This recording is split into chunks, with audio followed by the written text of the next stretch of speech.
Em nome da Federação das Indústrias do Estado do Amazonas, damos as boas-vindas aos presentes nesta segunda reunião ordinária da diretoria da FIEAM de 2018. Para darmos início à reunião, convidamos para compor a mesa o senhor Antônio Silva, presidente do Sistema Federação das Indústrias do Estado do Amazonas, nosso anfitrião, para receber as autoridades. Convidamos o excelentíssimo senhor Arthur Virgílio Neto, prefeito municipal de Manaus.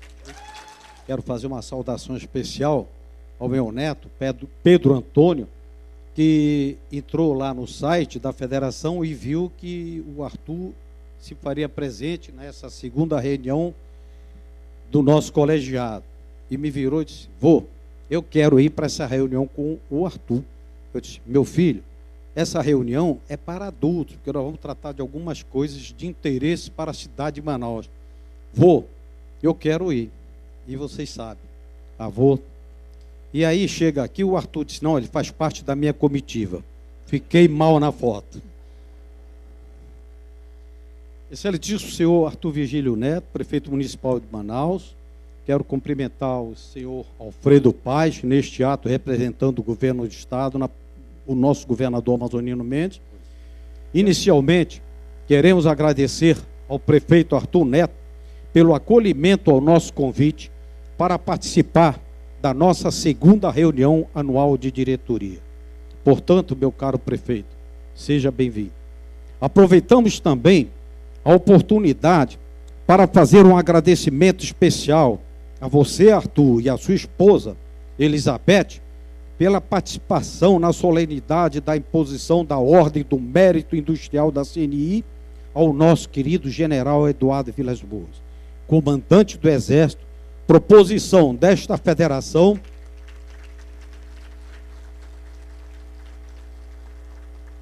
e aprovada por unanimidade pela diretoria da CNI. Aí nós estamos passando um vídeo da solenidade que ocorreu ontem às 11h30 em Brasília. Essa solenidade foi realizada no Forte Caxias, em Brasília. Contou com a participação do presidente da CNI, Robson Andrade, que é o grão-mestre da Ordem do Mérito Industrial, do deputado federal Jorge Corte Real, que é o chanceler desta ordem, do Paulo Afonso, terceiro vice-presidente da CNI, e do companheiro Nelson Azevedo, além de todo o alto comando do Exército Brasileiro. Numa solenidade marcada por forte emoção, um dos pontos altos foi o brilhante discurso do prefeito Arthur, que se emocionou e levou muito dos presentes às lágrimas, inclusive eu.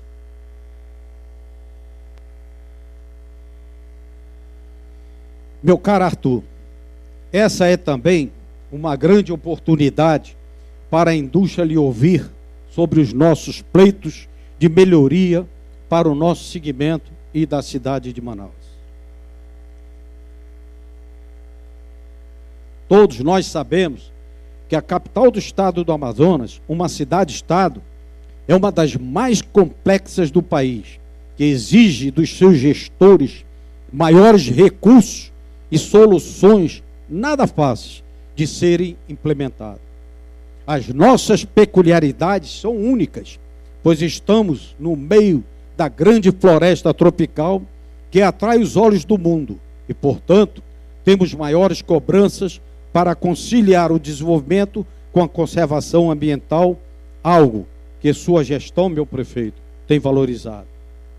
Arthur, devemos destacar que a recuperação do sistema viário, incluindo drenagem de águas fluviais, meio-fio e asfaltamento completo do distrito 1 e 2, continuam sendo as principais demandas das nossas indústrias, Agostinho. As vias, especialmente nesta época de chuvas intensas, oferecem risco de acidente aos que por elas trafegam e, não raro, provocam forte congestionamento. Soma-se esse problema de segurança à elevação dos custos logísticos, com a restrição à mobilidade, o que pesa na competitividade dos produtos locais, sem contar na péssima imagem que fica para aqueles que nos visitam. Sabemos, Arthur, que, com relação à recuperação do sistema viário do Distrito Industrial 1, já tem encaminhamento através do convênio firmado com a SUFRAMA para esse fim. Também temos reivindicações na área da limpeza pública.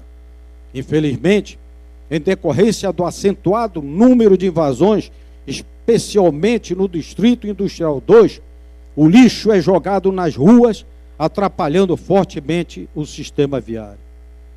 Esta sociedade, toda ela é prejudicada, pois os custos da prefeitura ficam mais elevados para a manutenção das vias e na retirada de entulho dos nossos igarapés, extraindo dos cofres públicos recursos que poderiam ser aplicados em investimentos de infraestrutura e nas ações básicas da educação, saúde, por exemplo. Meu caro Arthur, a sua trajetória política sempre acompanhou as demandas da indústria e a proteção das garantias e vantagens comparativas da nossa Zona Franca de Manaus e da economia do Amazonas. Vale ressaltar a sua atuação no Congresso Nacional em prol dessas questões, com resultados na renda, emprego e na arrecadação local. Para a capital continuar a ser um destino do capital produtivo, é necessário mantermos a área do Distrito Industrial atraente para que possamos capturar cada vez mais implantações de novas indústrias. Nesse aspecto, é necessária a ação conjunta, com a participação de todos, para conter as invasões nos terrenos ainda disponíveis no Distrito Industrial 2, especialmente intensa nos períodos eleitorais. Outro assunto que nos preocupa, meu caro Arthur, na cidade de Manaus, é a questão da mobilidade urbana, uma das suas principais pautas de gestão que vale ressaltar. Em um esforço patrocinado por esta federação e o Sindicato da Indústria da Construção Civil, foi elaborado um projeto com um conjunto expressivo de contribuições sobre essa importante e estratégica questão. Este documento foi assinado pela FEAM, pela FAE, pelo Centro da Indústria, pelo Sinduscom e pelo Sinetran, pelo CREA, pelo CAL, que é o Conselho de Arquitetura e Urbanismo, pelo CORECOM, pela Cifretan, pela Câmara Nipo Brasileira e pelo Sindicato das Empresas de Agenciamento Logístico e Transportes Aéreos e Rodoviário de Carga do Estado do Amazonas e pelo Comitê Cidadão. E foi entregue ao presidente da Implube, Arthur, o engenheiro Cláudio Cuenca, aqui presente, tendo em vista a sua impossibilidade de sua participação por motivo de força maior. Entendemos, meu caro prefeito, que a união de esforços é a melhor saída para o encaminhamento das soluções do nosso problema. Neste sentido, conclamamos o nobre prefeito a retomada das discussões dessa importante e estratégica questão. Portanto, senhor prefeito, a indústria quer somar para a eficiência administrativa no que nós pudermos contribuir. Portanto, meu caro amigo Arthur, estamos estreitando as relações para podermos avançar em prol de uma cidade melhor para a população e para o investidor. Portanto, pedimos a Deus que o ilumine. Muito obrigado.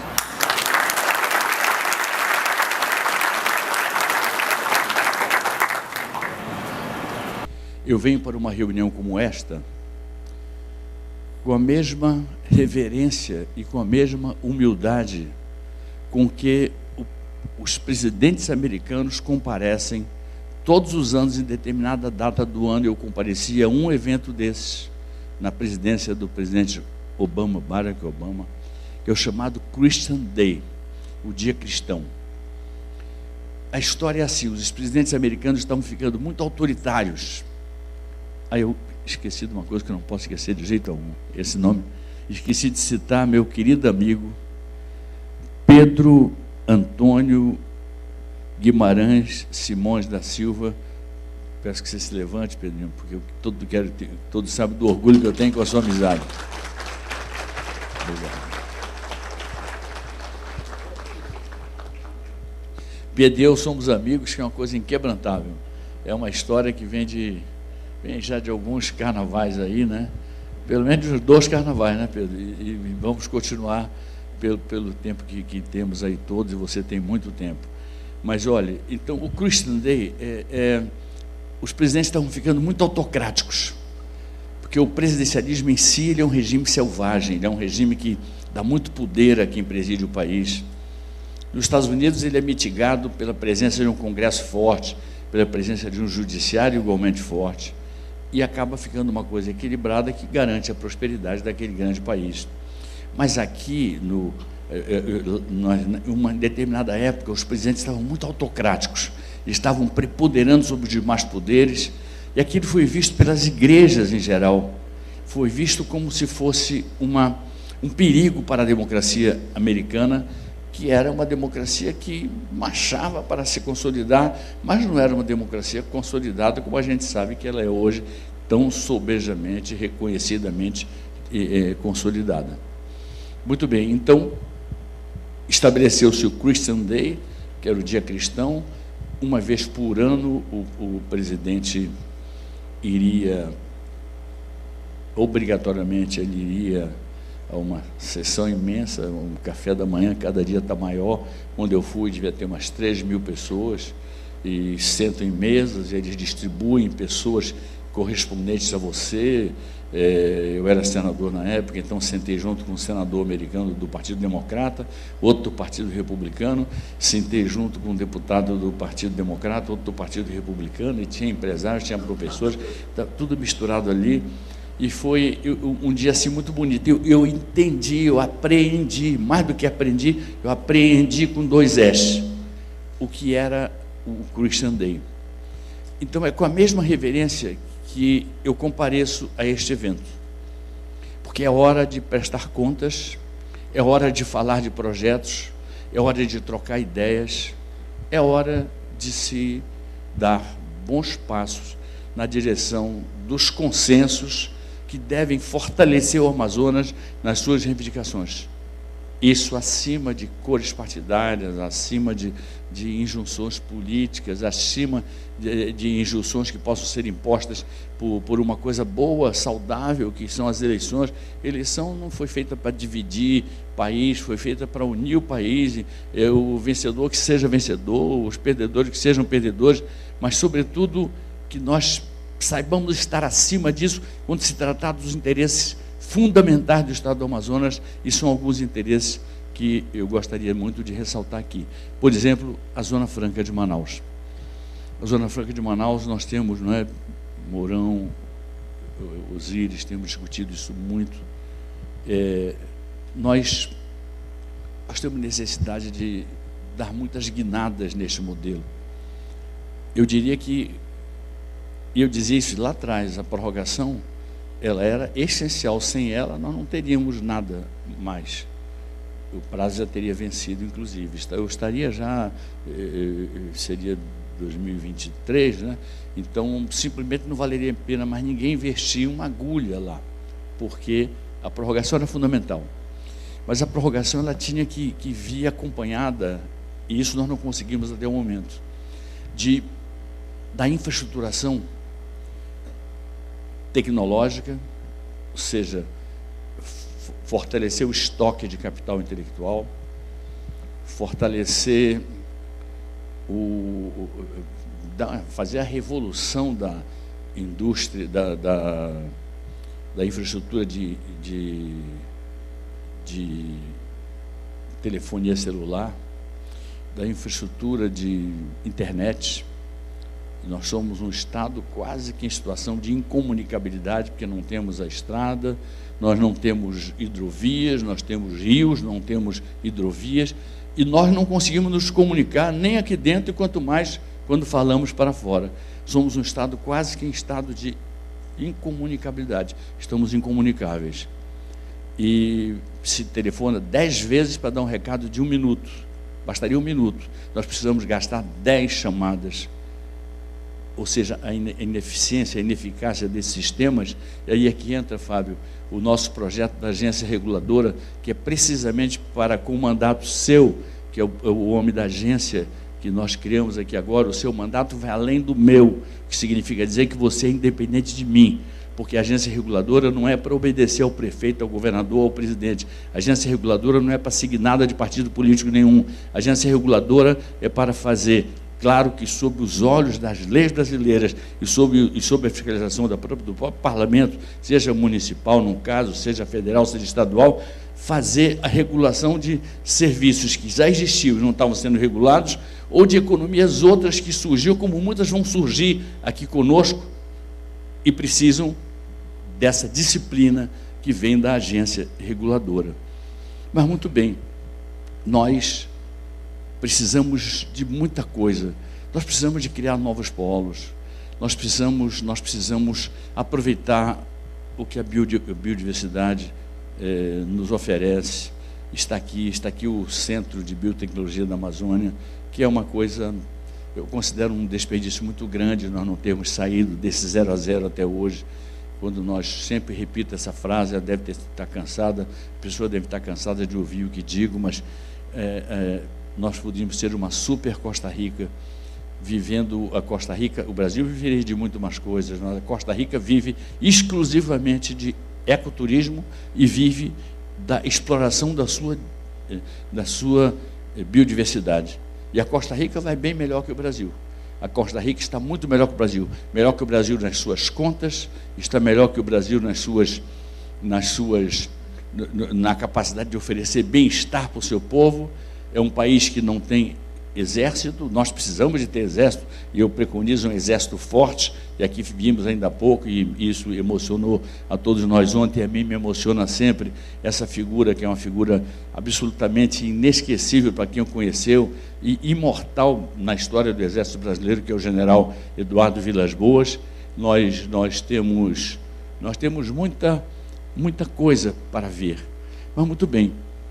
Nós temos que ver novos polos para a Zona Franca, nós temos que procurar reduzir o custo Amazonas, o custo Manaus, nós temos que produzir de maneira competitiva, nós temos que montar um projeto exportador sem abrirmos mão do projeto de substituição de importações. Nós não podemos abrir mão do nosso mercado interno, mas nós vamos acabar abrindo mão dele se nós não formos capazes de nos tornarmos tão melhores e tão mais competitivos aqui dentro, que sejamos capazes de ser competitivos, Osíris, lá fora. Porque se eu sou competitivo para garantir esse mercado interno fantástico que é o Brasil, no mundo que cada vez mais vai se tornar ele próprio uma grande zona franca, porque a competição vai ser cada dia mais aberta, é importante que nós sejamos capazes de, competindo aqui dentro, naturalmente nos colocarmos como competidores lá fora, com produtos que vão ter carga tecnológica, que não vai significar necessariamente esse fantasma do desemprego que nós vemos, foi tão ruim nessa crise toda para nós aqui, uma coisa tão devastadora, mas a economia crescendo, a economia se avolumando, a economia ela dando saltos de qualidade e saltos de quantidade, uns atrás dos outros. Nós vamos ver que a melhoria, o benefício tecnológico, o avanço tecnológico, ele vai gerar empregos em cadeia num país que nasceu com a vocação de gerar empregos, um país que não pode mais continuar desprezando os seus recursos naturais, não podemos mais desprezar a nossa biodiversidade e nem podemos desprezar aquilo que nós já conquistamos neste polo industrial, mas o Amazonas precisa também entrar na era do agronegócio, porque a gente fala uma coisa assim, o Brasil ainda vive, de certa forma, o reflexo disso, mas viveu a crise mais grave da sua história econômica. É fato. Isso é fato. Agora, seria injusto se dizer que todos pagaram igualmente pela crise, porque nós pagamos mais do que outros. E alguns estados industriais, como o nosso, São Paulo é o exemplo mais ilustre disso, pagou também preços caros. E quem não pagou? Não pagou quem tem um forte agronegócio. Quem tem um forte agronegócio não pagou. Não é verdade que todos tenhamos sido penalizados da mesma maneira. Não fomos. Alguns do agronegócio foram penalizados pouco, outros não foram penalizados em nada. E alguns que não tinham nada a ver com o agronegócio pagaram muito caro, como nós pagamos sobre o preço do desemprego de trabalhadores, sobre o preço do desalento, da frustração, da dissolução de família, de tudo aquilo que a gente vê que é o resultado desses momentos de depressão econômica. Tudo aquilo que a gente vê e que a gente agora presenciou tão de perto e que foi uma aula tão dura para as novas gerações, já ter ela, que felizmente não teve que viver mais nenhum período autoritário, eu espero que não viva nunca, mas ela enfrentou, e justamente no seu paroxismo, na sua fase mais aguda, uma crise econômica que marcou essas novas gerações, do Pedro em diante, não tem nenhuma dúvida disso. Nós sofremos muito com essa crise, estamos sofrendo ainda, então nós temos que fazer muito esforço para nós colocarmos o Brasil no trilho do crescimento sustentável. Para isso precisamos de reformas, nós precisamos de reformas estruturais, nós precisamos fazer reformas que mostrem que nós somos capazes de pensar nas próximas gerações, não somos capazes de trabalhar os nossos preconceitos. Eu digo isso com muita clareza, porque tem certas coisas que não, assim, tem gente que acredita sinceramente que não é para fazer a reforma da Previdência, e eu respeito uma opinião, e tem gente que acredita sinceramente que é fundamental fazer a reforma da Previdência, e eu espero que me respeitem, porque eu acho isso, eu entendo que é necessário, é fundamental se fazer essa reforma, sob pena de o Brasil, daqui a 20 anos, não poder mais arcar, vai ter 1, alguma coisa trabalhador nativa para um trabalhador inativo. Isso vai significar mostrando uma conta que não fecha. Isso é uma conta que não fecha, é uma conta que tem que ser revista, porque nós temos que ter responsabilidade para com o Brasil. Eu não posso olhar para o Brasil de acordo com a expectativa que eu possa ter de vida.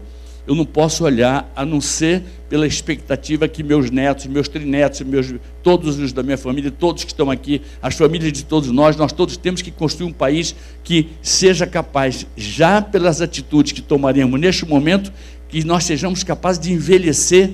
O Brasil está envelhecendo, mas envelhecer enriquecendo. O Brasil é um raro exemplo de país com enorme potencialidade que tem envelhecido sem enriquecer. A Áustria é um país de velhos, mas a Áustria é um país rico. Os países todos que envelhecem, mas envelhecem já ricos, esses países todos conseguem conviver e com alto nível de vida com os seus filhos nas posições em que eles se encontram. Já nós aqui, nós estamos correndo o risco de ficarmos o que envelheceu, mas não enriqueceu. Ainda estamos em tempo de dar a grande virada. Eu sei que esse tema é um tema muito, assim, mereceria um debate muito intenso, e o debate deve ser feito com muito respeito, enfim, sempre, eu acredito muito nisso, mas o Brasil precisa, a meu ver, de reforma muito forte na sua infraestrutura. Então, a Zona Franca de Manaus, ela precisa ser fortalecida por nós, mas a Zona Franca de Manaus não deve mais ser o único cesto onde nós teríamos que colocar todos os nossos ovos. Teríamos que ter outras economias ao redor dela, dependendo dela indiretamente, ou a reforçando, mas várias economias, entre as quais o Polo Industrial de Manaus, inclusive passando a usar o que vem da biodiversidade, teríamos que ter várias economias ao redor dela, para nós podermos ver, está em baixa a economia, sim, então não está em baixa a economia da biodiversidade, dos fármacos, dos perfumes, dos cosméticos, não está em baixa. Então não está em baixa o agronegócio, que a gente precisa ter o agronegócio aqui conosco, não está em baixa nós trabalharmos, não fica em baixa o turismo, porque sempre vai ter alguém que não está em crise, que vai querer realizar seu sonho de conhecer a Amazônia. O turismo é fundamental para nós, o turismo, o ecoturismo, o turismo de eventos, tudo aquilo que a gente aqui pode oferecer fartamente, desde que a gente resolva certas situações, como por exemplo essa situação que é calamitosa no país inteiro, não é uma coisa só daqui, nem foi inventada agora, mas é calamitosa a situação da segurança pública, é calamitosa a situação desse país dividido com falanges criminosas, dividindo parte do país como se fossem capitães hereditários de capitanias malditas que vivem de viciar pessoas, que vivem de infelicitar pessoas, que vivem de fazer mal às pessoas, que vivem de assassinar, que vivem da violência pela violência. Nós temos que mostrar em algum momento, e precisa ser para ontem este momento, que o Brasil não pertence a falange criminosa nenhuma, que o Brasil pertence aos brasileiros, o Amazonas pertence aos amazonenses.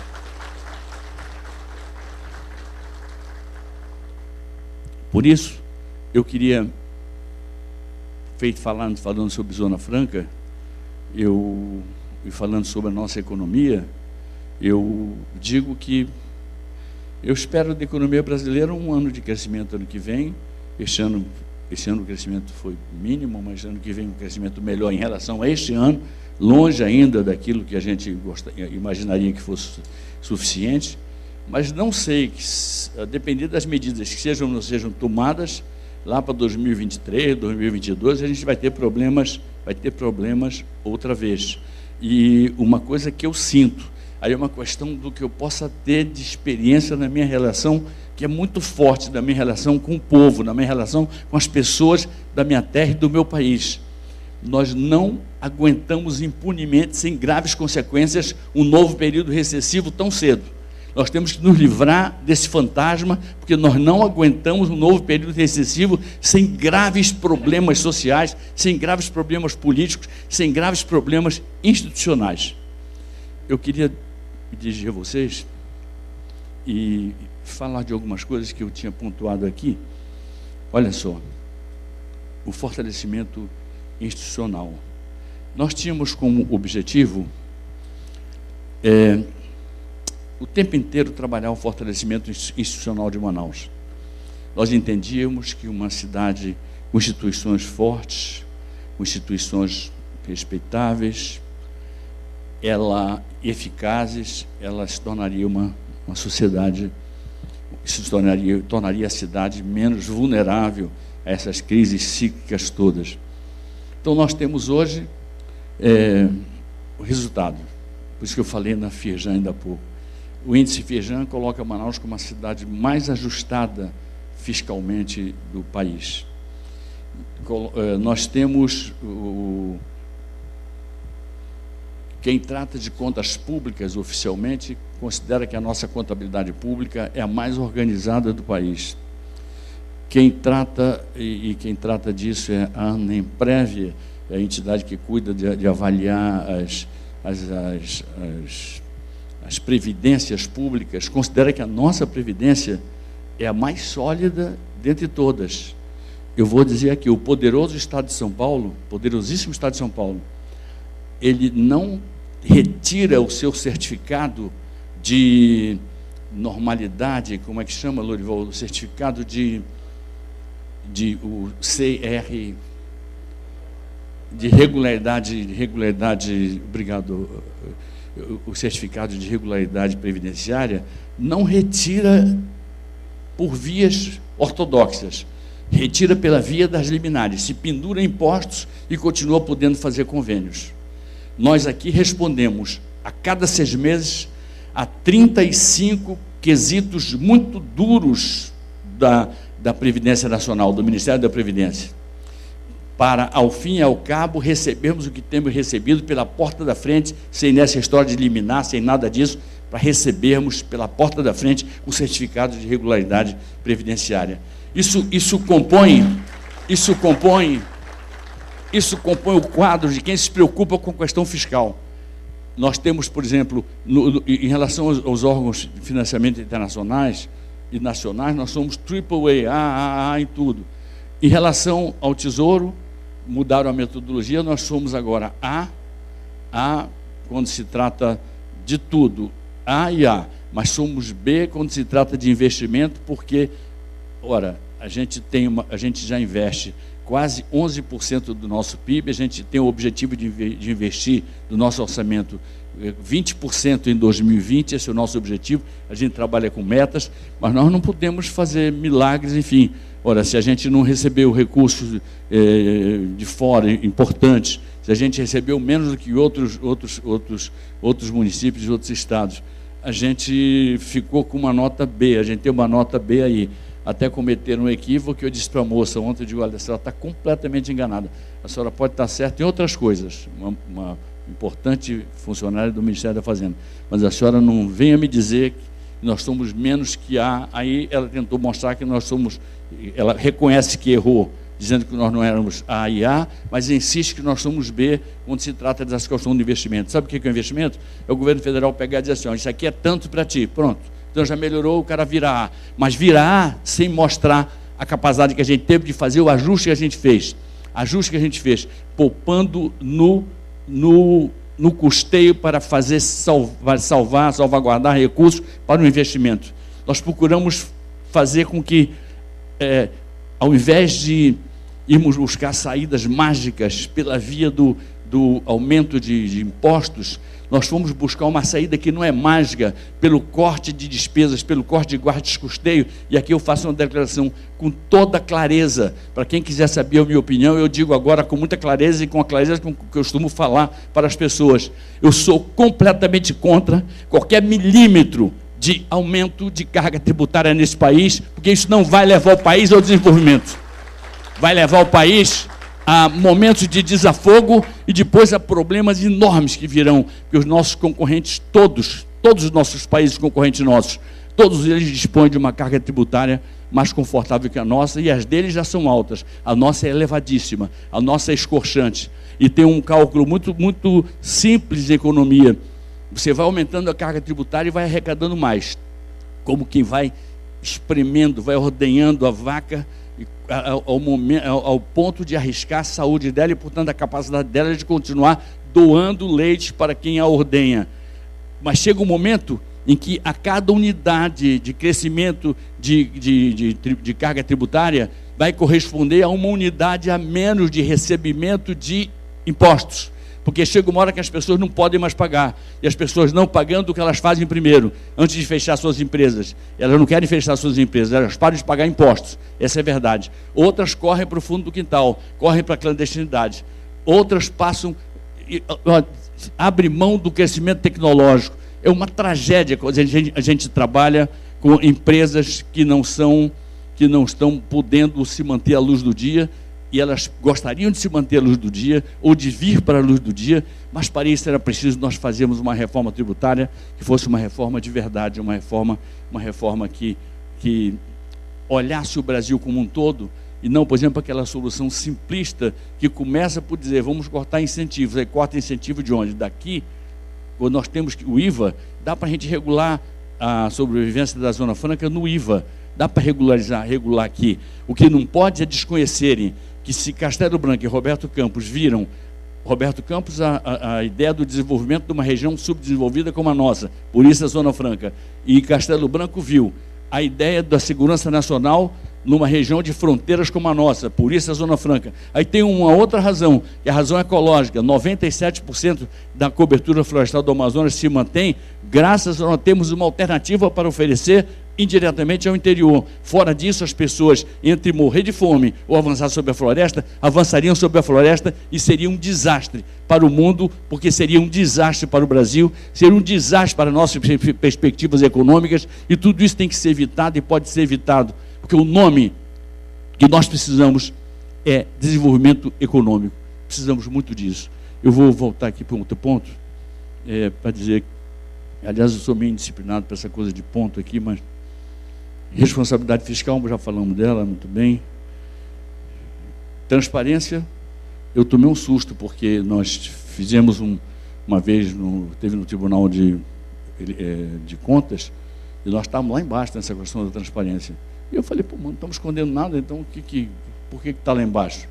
E que nós, trabalhando junto com o Ministério Público Federal, nós fomos vendo como era possível, a partir da fórmula que eles tinham para se obter ou não, para se provar ou não a transparência de uma cidade, de um estado, de um país, pelo portal de transparência, o que estava faltando nós colocávamos. Nós fomos colocando tudo. E hoje o Tribunal de Contas do Estado reconhece que nós somos já um exemplo para o Estado do Amazonas e uma boa referência para o Brasil. Eu tenho muito orgulho nisso, enfim. Mas muito bem, deixa eu ver se... Aí, falei... Assim, uma coisa muito importante, viu? Está aqui a professora Luísa, que foi um cérebro disso, mas nós usamos algo que certas cidades, como Curitiba, como Maringá, no Paraná, elas dizem assim, puxa vida, para que é tão pouco, né? Nós estamos com um planejamento estratégico montado de 2018 até 2030, marcando tudo aquilo que é essencial de ser feito ano a ano e tem que ser acompanhado ano a ano, é uma coisa que tem que ser de domínio da sociedade inteira, para a sociedade acompanhar ano a ano e cobrar ano a ano, cobrar minuto a minuto, mês a mês, tudo aquilo que está sendo feito ou não está sendo feito. Mas por que só 12 anos? Porque nós não temos know-how, não temos expertise para fazer por mais do que isso. Maringá, uma cidade muito menor que a nossa, ela se planeja até 2047, mas ela vem se planejando há muito tempo atrás, ela vem se planejando desde muito tempo, desde sempre, e nós estamos ousando nos planejar a partir de agora. Então Manaus entrou na era madura, isso faz parte do desenvolvimento institucional, a que me referi logo no começo desta fala. Manaus se planeja, ousa se planejar, porque Manaus quer ser uma cidade adulta. Manaus quer ser uma cidade gente grande, quer ser uma cidade adulta, uma cidade que seja capaz de tomar conta do seu próprio nariz. Nós mostramos isso, mostramos quando faltou recurso federal, mostramos que nós aqui nunca atrasaríamos nem atrasamos nada de pessoal, nada, nunca atrasamos nada de pessoal, cumprimos com tudo. E hoje temos, viu, Valdemir, meu irmão, meu amigo, hoje nós temos datas base para todas as categorias de servidores públicos da nossa prefeitura, todas, até aquelas não específicas, elas conseguimos um acordo com eles todos, chegamos, Jataliba, a um denominador comum, e isso, graças a Deus, significa que a gente pôde dar uma resposta que a gente não estava conseguindo dar para as pessoas que estavam perdendo, sem que porque a gente não tinha fórmula de atendê-las. Graças a Deus, isso aí é uma coisa que foi resolvida também. A AGEMAN, e mais, a ouvidoria da AGEMAN, da Agência Reguladora, será aberta no PAC, o PAC dela será aberto lá no Shopping Felipe Dal, porque é uma forma, a gente quer descentralizar esse serviço ao máximo, de modo a não deixar cair a peteca desses empreendimentos que visam a fortalecer o empreendedorismo de pessoas que trabalhavam como camelôs e que agora trabalham com microempreendedores, enfim. E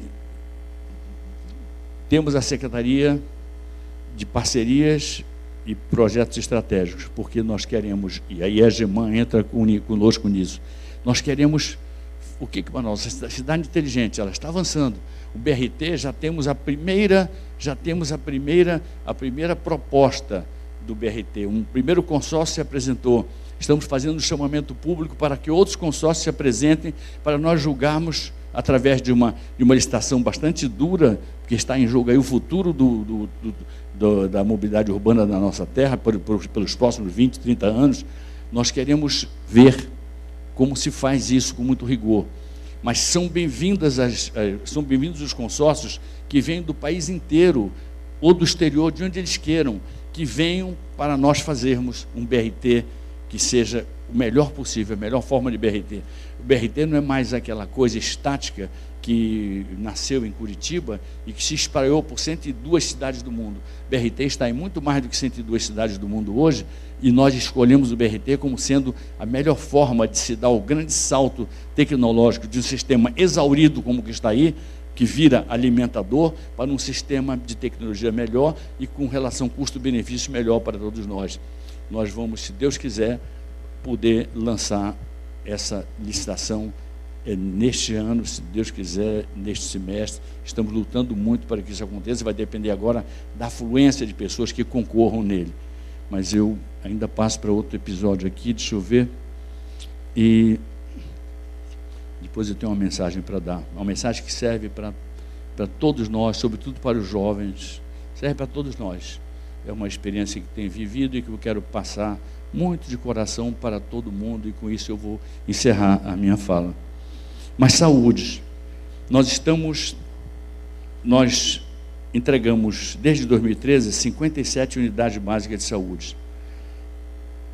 Então, a última é uma unidade básica de apoio à estratégia de saúde da família, que funciona, o nome dela homenageia a falecida dona Miraci de Oliveira, que está no ramal Cuieiras, no quilômetro 15 da BR-174. Mas também estamos para entregar 2 unidades duas UBSs completas, fluviais. Uma homenageou o doutor Ney Lacerda, um grande médico de endemias, e o outro, Valdemir, nosso irmão Levino, professor Levino, sobrenome do Levino, Antônio Levino, professor Antônio Levino do PCdoB. Aí minha mulher não estava tão acostumada ainda com essa história de a gente procurar entender a política de maneira assim, tal como eu entendo como uma busca de entendimento, ainda que seja para discordar, mas o entendimento até para discordar, vamos estabelecer as normas de entendimento para a gente poder discordar à vontade. Ela acorda e me encontra lá, eu tomando um vinho junto com o Heron e com o Levino. Ela tomou um susto, quase que... Aí eu disse, olha, são meus amigos mesmo, eu tenho uma vida com esse pessoal que ficou lá para trás, não adianta ter mudado, a gente muda de pensamento, mas quando ele poucos dias depois morre, o Levino. É uma figura que sensibiliza a universidade como um todo. Nós vamos colocar essa unidade básica de saúde, uma vai ser a Ney Lacerda e Levino, uma delas vai ficar no Rio Amazonas e a outra no Rio Negro, singrando o rio para cima e para baixo. Qual é a vantagem? É que vai poder atender uma pessoa, como vai poder atender 20 famílias ou 30 famílias, em locais onde não vale a pena, na relação custo-benefício, você ter lá uma unidade básica de saúde, mas vale saber que fica passando para lá e para cá a unidade Antônio Levino e fica indo para lá e para cá a unidade doutor Ney Lacerda. Muito bem, aqui nós temos a Escola de Saúde Pública, que vai ser uma forma de nós atacarmos essa questão da distância que ainda nos separa do pleno atendimento à assistência básica. É uma escola que vai recrutar jovens recém-saídos das universidades. É um projeto muito bonito, de baixos custos, que vai usar as instalações da ESP, onde nós estamos lá com a nossa universidade virtual, que funciona com o Bolsa Universidade, que herdamos, o Alfredinho, herdamos do governo que você representa neste momento aqui. Nós procuramos só fazer aquilo que se faz, a gente procurou dar o toque pessoal, mas ampliamos para a bolsa pós-graduação, para a bolsa idiomas, e queremos agora fazer ali uma escola de saúde pública que vai ser uma coisa muito bonita e muito útil, porque a custo muito baixo se vai ampliar e muita capacidade de fazer a cobertura de assistência básica da saúde. BRT, já falei dele, já estamos bem. Temos o Zona Azul, que está em fase, nós temos que fazer ajuste entre preço e ajuste, dando mais prazo para as pessoas, e vai ter propaganda da prefeitura, explicando como é, e deve ter da empresa também, como o Zona Azul ele é importante para nós ampliarmos as vagas, e como isso deve ser feito completamente a favor. O empresário tem o direito de lucrar? Tem. E o povo tem o direito de não ser espoliado? Tem também. Eu vigiarei isso e já está a cargo da agência reguladora regular, e nós chegamos a uma boa conclusão, porque o Zona Azul é um projeto importante, tem que ser explicado. O que não é explicado, ninguém é obrigado a entender. Aquilo que é bem explicado, todo mundo entende, e termina sendo uma coisa muito boa, porque é bom, sim, nós procurarmos aumentar o número de vagas, sem aumentarmos a área. Mas é um projeto que vai dar bons reflexos ao fim e ao cabo. Infraestrutura, está doente, o vice-prefeito Marco Rota. Então, nós estamos aqui fazendo em 2017, contemplamos 8.500 ruas de Manaus, com mutirões de infraestrutura. Em janeiro deste ano, 735 vias já foram contempladas com ações de recuperação. 22 mil metros de tubulação de drenagem implantados em 700 ruas da cidade em 2017. Temos uma equipe hoje para pronta resposta para enfrentar e resolver rapidamente problemas sérios de drenagem, como rompimento de redes. Estamos vendo isso tudo. Parte da João Batista está comprometida, a gente vai ter que fazer aquilo corajosamente. Vai criar problema para o trânsito? Vai criar. Mas a pior coisa é dizer, o pior tipo de governante para mim é aquele que empurra com a barriga e deixa explodir nas mãos de quem vem depois. Eu quero que exploda tudo aqui na minha mão mesmo, porque nós vamos procurar afirmar, pela seriedade do compromisso, afirmar o que deve ser feito mesmo. Precisa ser feito. Vai interromper trânsito? Vai interromper trânsito. O que nós não podemos é deixar desmoronar a Djalma Batista com risco de vida para as pessoas que por lá trafegam. E construção de alças, temos feito tudo isso. Essa fase aqui burocrática acabou. Eu queria fazer uma fala para vocês bem rápida, que eu tenho certeza que é dirigida muito mais aos jovens, mas eu creio que vai ser entendida por todos. E eu vim aqui para prestar contas e procurei fazer isso.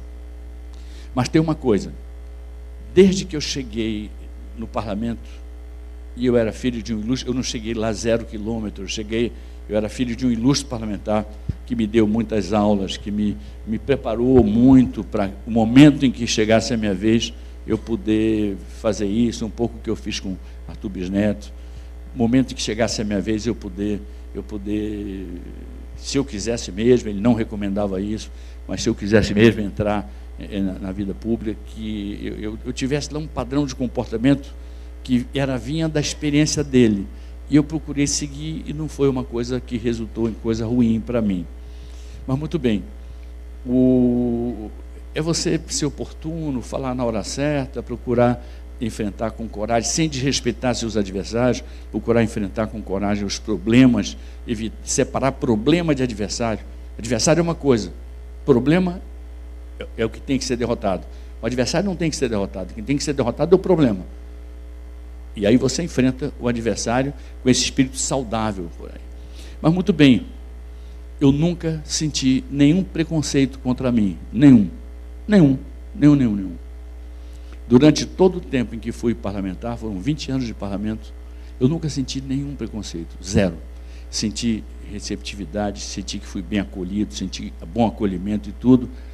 E olha que eu passei pelos 20 anos no parlamento, fui vice-líder do meu partido contra o regime autoritário lá atrás, eu fui o principal dirigente nacional do meu partido por 3 anos mais para cá, eu fui líder, ministro-chefe da Secretaria-Geral da Presidência da República e líder, outra vez, do governo do presidente Fernando Henrique, e depois, instado por ele próprio, ele me chama, onde ele estava no exterior, me fez ir lá, eu não era candidato a líder do partido, o candidato era outra pessoa, que ele disse para mim assim, essa pessoa vai sair do partido e vai sair como líder. Isso é ruim simbolicamente, é muito ruim simbolicamente, então você tem que enfrentar e vencer essa pessoa. E eu, uma pessoa de minha relação pessoal, eu, sem graça, acabei indo e ganhei. Aí virei líder da oposição ao governo do presidente Lula durante 8 anos. O presidente Lula, naquela altura, era quase uma divindade. Então, quando eu descia da tribuna, depois de fazer discursos duros contra ele, vinha o pessoal e me dava tapinha nas costas. Porque dar tapinha nas costas não desgasta ninguém. O que desgasta é dizer o que eu dizia. Mas dar tapinha nas costas, nossa, parabéns, poxa, você é muito corajoso. Ele só se esquecia de uma coisa, que ele era tão senador quanto eu, ele podia ter falado o que eu falei, mas não falava o que eu falei. Porque tem pessoas que não nasceram para exercitar uma coisa que é fundamental na vida pública, porque a vida pública requer talento, talvez, requer um pouco de talento, requer trabalho, obstinação, muita obstinação, mas requer coragem. Esse é um produto que não está à venda em tudo que é prateleira que a gente encontra na vida pública desse país. Aí, eu cumpri meu papel. Porque, se a gente for olhar, eu votei a favor de mais de 70% dos projetos que foram apresentados pelo então presidente Lula. Mais de 70%. Agora, fui contra aqueles que eu achava que não eram bons para o país. E procurei fazer uma oposição muito dura, como deve ser dura a oposição, ou você não é oposição, enfim. Então, o que eu vi? Eu vi que foi uma coisa assim muito... Eu servi para tudo isso, em outras palavras. Eu servi para ser líder, ministro, líder de novo. 8 anos, eu queria sair, o pessoal não deixava.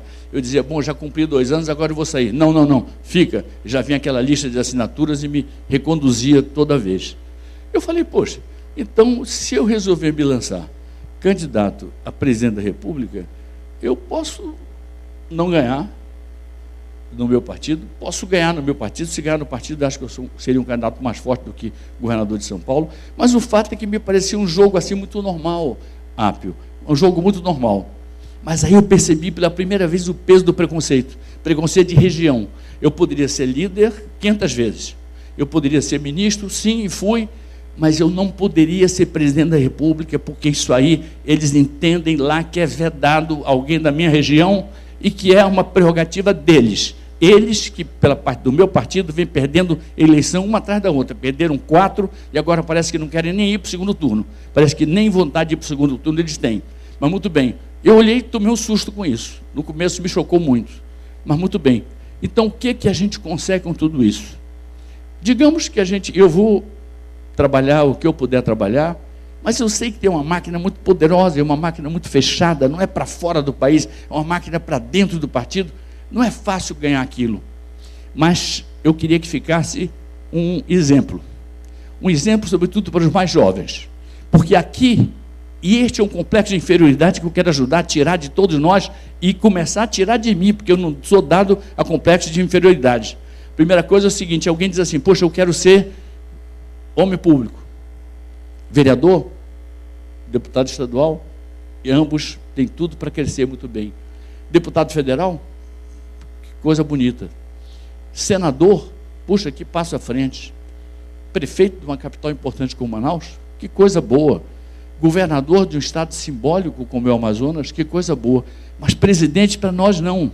Então, alguém que nasce para a vida pública, ele fala, você é vereador, você é deputado estadual, você é deputado federal, você é senador, você é governador, você não sei o quê, você é prefeito da capital, tudo mais. Mas ele não passa pela cabeça do nosso jovem, quando ele entra na vida pública, ele ser presidente da República.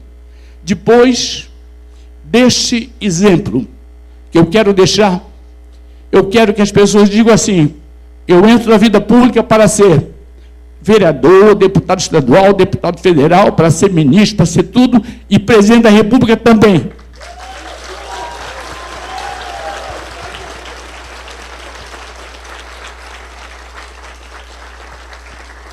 E presidente da República também. Não pode ter tem que saber se alguém é preparado ou não, e não medir o preparo dele pelo local onde ele nasceu, até porque eu conheço muita gente que supostamente nasceu em locais que são muito fortes em voto e são pessoas que se revelam muito fracas na hora do seu processo interno, pessoal de tomada de decisões.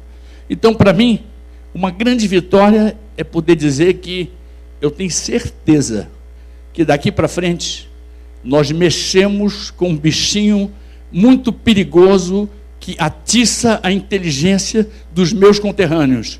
É eles perceberem que se eles têm o direito de começar suas carreiras pela vereança e avançarem pelos escaninhos e pelos caminhos da vida pública, e se Deus quiser, os melhores que ascendam e subam, eu quero que eles ponham na cabeça que eles também têm direito a aspirar à presidência da República, que eles têm direito a aspirar. Isso não é uma coisa que seja prerrogativa de quem mora no Centro-Sul, já se superou aquela política do café com leite, muito mais ainda, essa política desse paroímpa paulista, que não tem feito outra coisa a não ser atrasar este país. Portanto, que fique o exemplo, eu falo para os jovens, por isso é importante estar o meu amigo Pedro ali, importante nós sabermos que nós temos o direito de sonhar com tudo que queremos. Quer ser um grande engenheiro, vá ser. Quer ser um grande empresário, vá ser. Quer ser um grande professor, vá ser. Quer ser um grande líder metalúrgico, vá ser. Quer ser o que quiser, vá ser. Agora, se você é alguém que pensa na vida pública, não pense pequeno, pense que você pode e deve sonhar com um dia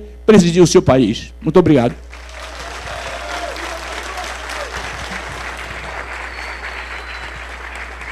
Em nome da Federação das Indústrias do Estado do Amazonas, agradecemos a presença de todos nesta segunda reunião ordinária da diretoria da FIAN.